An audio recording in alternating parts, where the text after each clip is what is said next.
Muy buenos días Nakamas y bienvenidos a una nueva review de One Piece. Hoy el capítulo 1017 del manga, el cual sabéis tomar reacción a él. Si no lo habéis hecho os dejaré un link en descripción por si queréis echar un ojo. Ya sabréis que aunque la primera mitad no es que me haya gustado especialmente, creo que ha sido demasiado redundante y poco aportado, el resto del capítulo ya sí que es bastante mejor. La parte de Sanji y Queen también es un poco repetida, pero bueno, al menos te deja algún detalle bastante curioso. Luego también en cuanto a lo de Zoro hay algo de lo que hablar, y ya del final del capítulo, pues bueno, qué decir, esa revelación del final creo que nos ha dejado el culo roto a muchísimos de nosotros. Por lo tanto, por esa segunda parte del capítulo se acaba quedando en un capítulo bastante, pero que bastante apañado. Por cierto, si me notáis un poquito más motivado o encendido de lo normal, es lo que hay. Acabo de ver cómo España ha ganado en la prórroga a Croacia, por lo tanto, por supuesto, que estoy motivadísimo, no puedo ocultarlo. Como siempre, el link del capítulo lo tendréis en la descripción.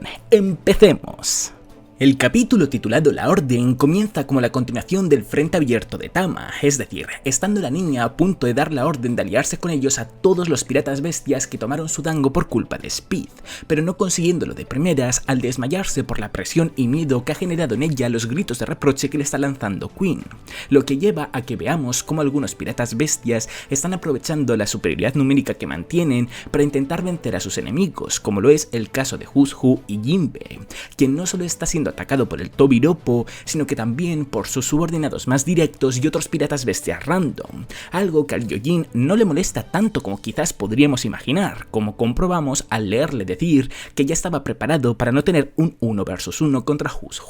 ya que desde el inicio de la guerra llevan siendo superados en número. Tras ver a Franky y Inuarashi estar pasando por lo mismo que Jinbe, y por otro lado a piratas bestias estar enfrentando a otros piratas bestias que consumieron los dangos y ya recibieron las órdenes de Tama, como muestra de lo importante que es que la niña dé la orden a todos para cambiar definitivamente el rumbo de la guerra a favor, precisamente nos movemos con la aprendiz de Kunoichi, quien ya ha recuperado la conciencia y está recibiendo los ánimos de Nami y Usopp para que pueda dar la orden final, lo que le sigue costando llevar a cabo por la gran presión que sigue sintiendo y por los gritos que Queen vuelve a lanzar, pero esta vez sacando todo el valor que tiene dentro, finalmente dice a todos aquellos que consumieron el dango que cambien de bando y peleen a favor de Luffy y Momonosuke con el fin de derrotar a Kaido, aprovechando Oda este momento para mostrarnos tanto a Luffy como a Momonosuke, estando el primero ya a salvo en el submarino de Law mientras le expulsan todo el agua que ha tragado, y estando el segundo también a salvo, pero ni idea de dónde, porque el fondo parece la madera de la que está construido gran parte del suelo del castillo de Kaido, pero Momonosuke dice que estaban a mucha altura, así que con esto no sé si interpretar que han caído a la tierra de Wano. Pero bueno, centrándonos en lo importante, vemos cómo las palabras de Tama están haciendo efecto inmediato en los gifters y los pleasures que comieron sus dangos al estos empezar a pelear contra otros piratas bestias random, consiguiendo de esta manera remontar la diferencia tan grande que había en los números y quizás, más importante aún, liberar a aquellos que pudiendo derrotar a sus enemigos en un 1 vs 1 no eran capaces de lograrlo por estar siendo molestados constantemente por sus subordinados, como lo es el caso de Inuarashi y sobre todo Jinbe que he mencionado antes, teniendo ahora sí la oportunidad de enfrentar en un duelo justo a Jack y Who's respectivamente. Pero antes de ver uno de esos enfrentamientos, Queen, al enterarse de que Tama es la culpable de todo el caos que se ha generado de repente en contra de ellos, se prepara para lanzar uno de esos ya clásicos rayos láseres, fracasando estrepitosamente al Sanji volver a golpearle en la cara con un collier strike, maldiciéndole de nuevo el comandante, pero refiriéndose a él como el hijo de Yats en lugar de por su propio nombre, lo que lleva a que Sanji se enfade aún más con él por seguir llamándole así, para preguntarle a continuación si acaso forma parte del equipo de investigación de su padre, respondiéndole Queen si acaso se está refiriendo a Mats, que eso fue hace muchos años, para acabar transformándose en su forma híbrida y desplegar a su vez las partes mecánicas de su cuerpo de cyborg, revelando, para sorpresa de nadie, ni para Sanji, que efectivamente es un cyborg, añadiendo Queen que el saberlo no le va a suponer tanta ventaja como para ser capaz de ganarle. Más de mitad de capítulo ha tenido que pasar para que finalmente pueda detenerme para hablar sobre un detalle acerca de este, aunque el detalle puede que sea bastante simple y tampoco creo que me dé mucho de lo que hablar porque al fin y al cabo tampoco es que tengamos mucho conocimiento sobre él. Concretamente de lo que estoy hablando es del equipo de investigación, parece que dirigido por Yates, llamado Matt, en el que, pues por lo que se nos ha revelado hace un momento, también participó el propio Quinn. Realmente, como pues he comentado hace un momento, puede ser que esto sea bastante simple y que simplemente, joder qué redundante ha sonado eso, Oda lo haya introducido con el fin de que el enfrentamiento entre Sanji y Quinn tenga algo más de chicha, tenga algo más de significado, tenga algo más de valor. Aunque no me imagino muy bien por dónde podría tirar Oda en este aspecto, ya que parece que Quinn no mantenía una muy buena relación con Yates por cómo se expresa hacia Sanji, y Sanji tampoco la tiene con su padre. Por lo tanto, es como que si ambos odian a esa persona, ¿qué narices quieres hacer con esto? Es decir, ¿cuál es el objetivo de esto? Me temo que quizás quiera blanquear un poco a Yates y que Sanji comience a tomarles un poco de cariño. Y digo que me temo porque normalmente este tipo de cosas, evangelizarlo en este tipo de casos, no se suele hacer muy bien y no suele acabar muy bien. Pero oye, siendo Oda, me creo que sea capaz de sacar algo realmente interesante de ahí. Así que al menos un poquito de fe sí que tengo. Y otra cosa que también me hace tener algo de duda respecto a este tema es que Oda le haya dado nombre al equipo de investigación de Yates en este arco, es decir, con Quinn. ¿Por qué narices no lo hizo durante el arco de Whole Cake cuando ellos fueron los protagonistas, la familia de Sanji? Eso me hace quizás tener un poquito la esperanza de que tenga más profundidad de lo que puede parecer en un primer instante, de que sea más importante de lo que puede parecer. Pero una vez más, repito que no sé muy bien por dónde podría tirar Oda en este aspecto, porque es que al fin y al cabo tenemos muy poco conocimiento, pero es eso, Oda va dejando caer algunas cosillas que perfectamente pueden tener importancia, porque Oda es Jesucristo en el tema del foreshadowing, pero perfectamente puede no tenerlo, como ha ocurrido con otras tantas cosas a lo largo de todo One Piece. Así que yo me quedo un poquito confuso con respecto a este tema, pero creo que al menos es digno de mencionar para que, si acaba ocurriendo algo, pues al menos tenerlo en mente desde antes. Siguiendo con el capítulo, vemos a Sanji preguntarle a Chopper si pueden arreglárselas por allá, y es que resulta que el propio Chopper, debido a un efecto secundario de las Rumble Ball mejoradas, ha pasado a tener una nueva forma bautizada por Oda como bebé anciano, aunque aquí nos referiremos a ella como Chopper chiquito, ya que ha encogido tanto que ahora parece un tontata, aunque por su forma de hablar en japonés parece un viejo, de ahí el nombre que Oda le ha dado. Aún así, Chopper chiquito le responde a Sanji que no se preocupe, que va a atender a Zoro tan bien como siempre lo hace, para justo en ese momento Miyagi, el Dr. Mink, revelarle que en Zou tiene una medicina ultra regenerativa, pero que no dura mucho tiempo y que además tiene un efecto secundario que hace que luego recibas el doble de daño, dándole eso completamente igual a Zoro como él mismo expresa, sentenciando con que no hay debate, que directamente se la suministren, que ahora lo único importante es ser capaz de pelear. Pues finalmente se va a completar, se va a cumplir lo que muchos creíamos y lo que muchos esperábamos. Eso sí, de una manera que creo que no nos la veíamos venir, porque aquellos que creíamos de esta manera nos referíamos a que sería Marco, en todo caso, quien curaría a Zoro de repente, pero luego acabaría teniendo efectos secundarios. Pero él ha sido de repente una medicina, que resulta que tenían en Zou. Que por cierto,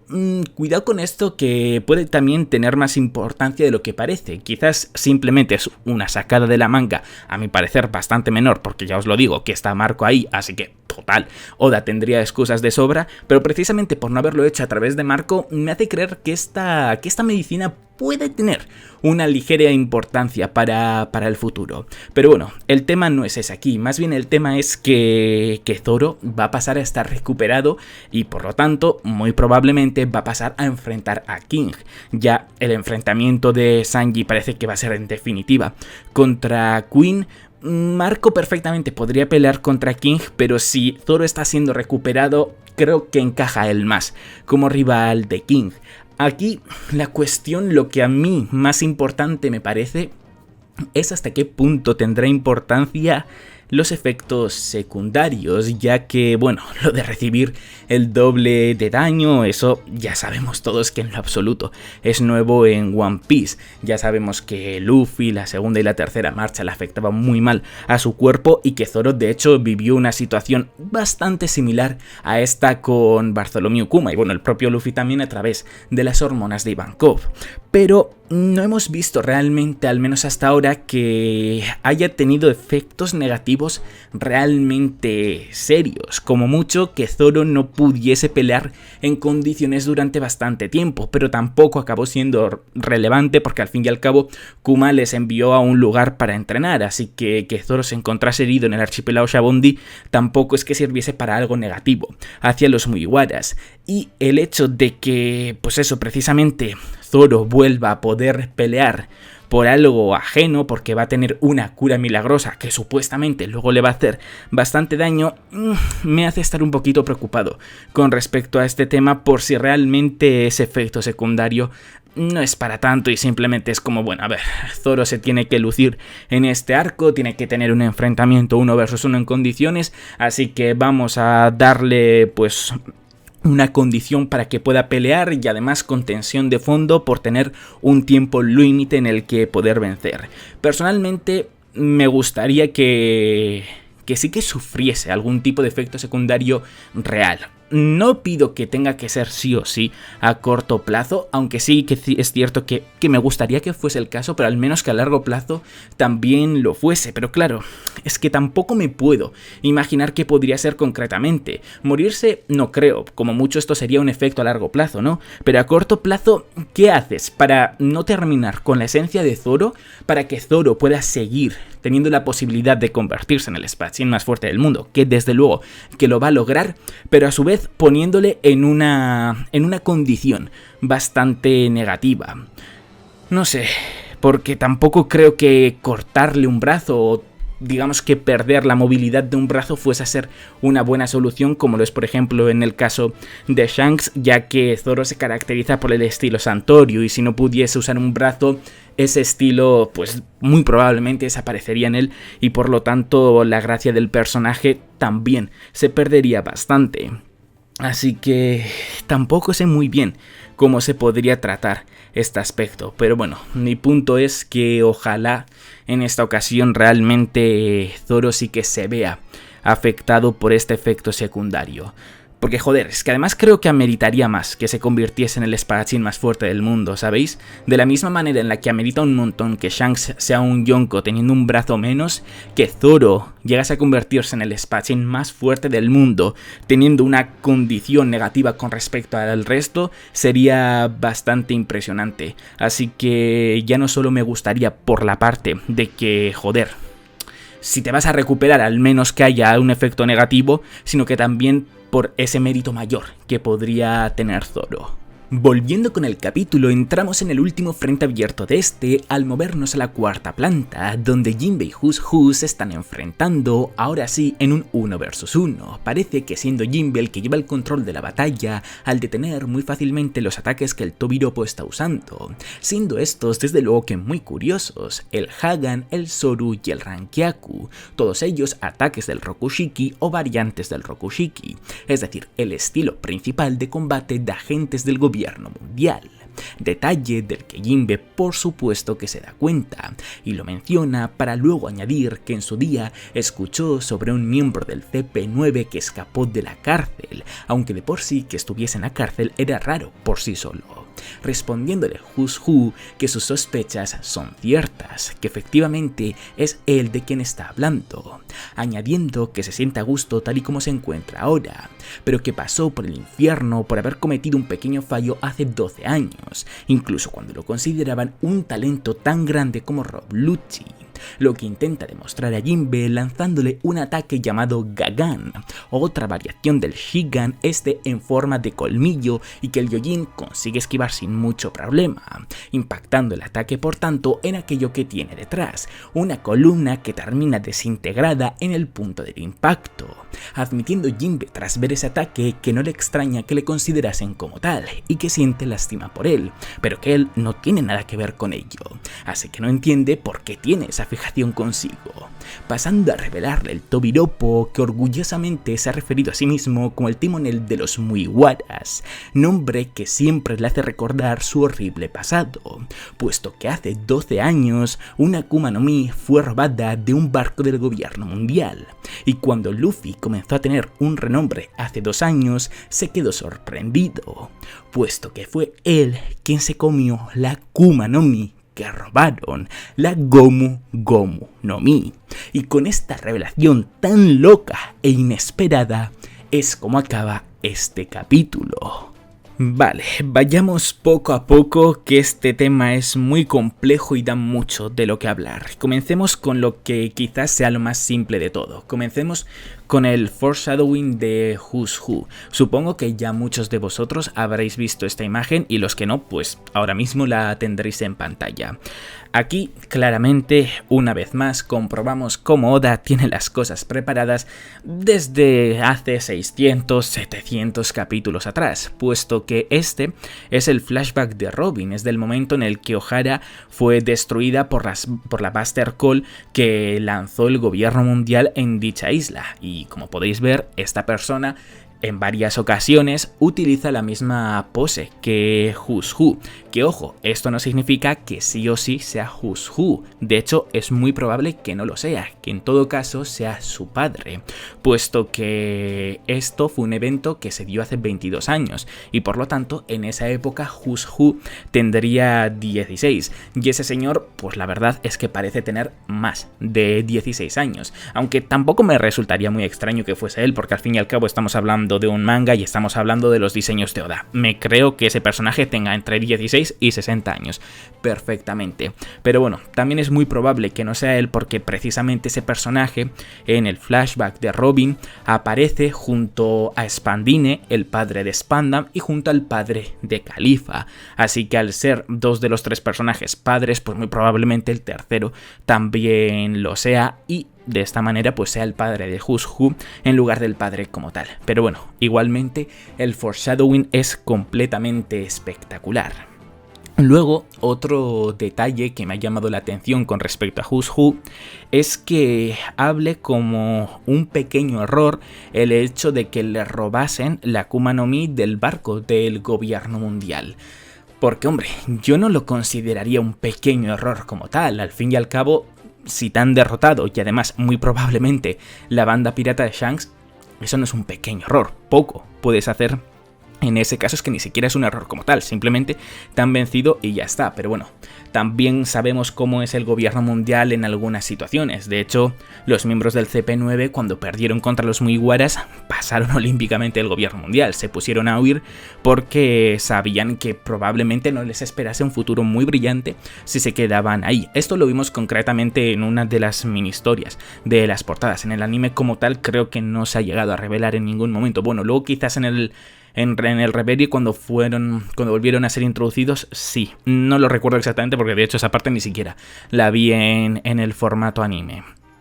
Pero bueno, la cuestión está en que me parece extraño que lo trate como un pequeño error. Por lo tanto, quizás no es que simplemente fuesen derrotados, sino que quizás se la liaron de alguna manera para robarles la Gomu Gomu no Mi. Así que quizás este pequeño detalle puede ser clave para saber cómo pudieron actuar los piratas de Shanks, si es que por cierto fueron los piratas de Shanks quienes robaron la Akuma no Mi. Muchos lo suponemos porque al fin y al cabo en el primer capítulo del manga dicen que la robaron de un barco y en este mismo capítulo nos dicen que les robaron al gobierno mundial la Akuma no Mi de un barco. Por cierto, concretamente en una de las Vibre Cards, Oda confirma que es Lucky Roo quien roba la Gomu Gomu no Mi entre los piratas de Shanks, pero claro, también existe la opción un poquito rebuscada de que alguien la robase del barco del gobierno mundial y luego fuese Shanks quien la robase de aquellos que la robaron. Sería un poquito rebuscado a mi parecer, pero ya he visto alguna que otra teoría por ahí, de hecho en los comentarios de mi reacción de ayer, que oye, puede tener bastante sentido. Ya profundizaré un poquito más en esto en otro vídeo, puesto que Hay tantas teorías con respecto a este tema, ha habido tantas variaciones que creo que es mucho mejor concentrarlas todos en un vídeo para llegar en él a una conclusión en condiciones. Y bueno, más temas de los que hablar con respecto a este tema es si el final, bueno, la Gomu Gomu no Mi, lo de que haya sido robada de un barco puede ser importante o no. Yo sinceramente creo que sí que debería de serlo. Entiendo la postura de aquellos que creen que no, que simplemente es para darle una motivación a Who's Who, pero teniendo en cuenta que Oda ha decidido presentarnos esto en la página final de un capítulo y que además, si quisiese darle simplemente una motivación a Who's Who relacionada con los Mugiwaras o lo que fuese, podría ser una completamente diferente que no te plantease un misterio, entonces claramente me hace pensar que la Gomu Gomu no Mi sí que tiene importancia. Es que además los piratas de Shanks están metidos de por medios, así que con esta información extra que nos dan, pues como que se comienzan a atar más cosas y por lo tanto pues da mucho que pensar, ¿no? Que por cierto, lo de Shanks también habría que verlo, porque si fue él quien robó la fruta al gobierno mundial, significaría, sería un argumento a usar a favor de que Shanks no es un traidor, como hay mucha gente que a día de hoy teoriza, sino que simplemente tiene relación con el gobierno mundial porque a él le gustaría mantener el equilibrio, pero que realmente sus intenciones son que, si se puede, cambiar el mundo a mejor. Y bueno, en relación a la Gomu Gomu no Mi, quizás lo último que habría que preguntarse es ¿por qué es importante como tal la Gomu Gomu no Mi? ¿Es por un anterior usuario? ¿Es porque su origen es diferente a las demás? ¿Es porque tiene alguna habilidad especial? ¿Es porque le iba a consumir un personaje en concreto y no la acabó consumiendo?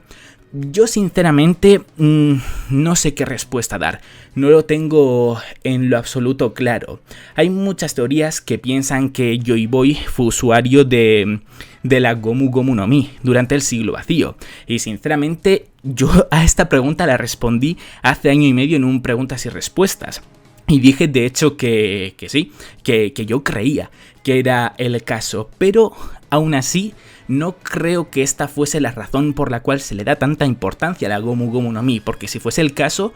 supongo que dentro de los Mugiwaras ya deberían de saberlo. Robin ya ha leído muchos poneglyphs, así que supongo que ella ya debería de saber, si es que se dice en los poneglyphs, que intuyo que es donde se debería de decir que Joy Boy era usuario de la Gomu Gomu no Mi, que se había dicho, y por lo tanto Robin, digo yo, que ya hubiese dicho algo acerca de ese tema. Por lo tanto, yo tiraría más bien al hecho de que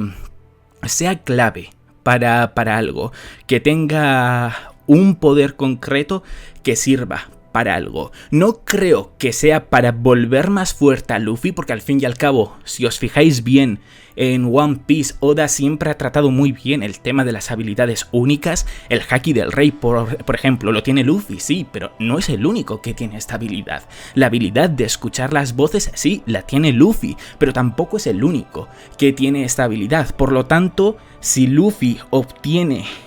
una habilidad que nadie más puede tener a través de la Gomu Gomu, no creo que tenga nada que ver con respecto a la fuerza, y por lo tanto que fuese considerado como el elegido, como he escuchado a algunas personas quejarse con respecto a este tema, sería algo que a mí personalmente no me afectaría mucho, no me molestaría mucho porque, joder, hemos llegado a pasar 1000 capítulos, estamos en Wano, Luffy va a vencer a Kaido y al menos de momento todo lo ha hecho mediante propiedades de la goma, no está teniendo como un poder especial que le permite derrotar a personajes porque tiene esa habilidad tan especial. Todo lo ha hecho por mérito suyo propio y por habilidades propias que tiene una Akuma no Mi. Así que mi conclusión con respecto a este tema es que confiemos en Oda, que nos ha metido un misterio, desde luego que muy interesante, a mi parecer muy poco predecible saber a qué se puede estar refiriendo en concreto, porque hay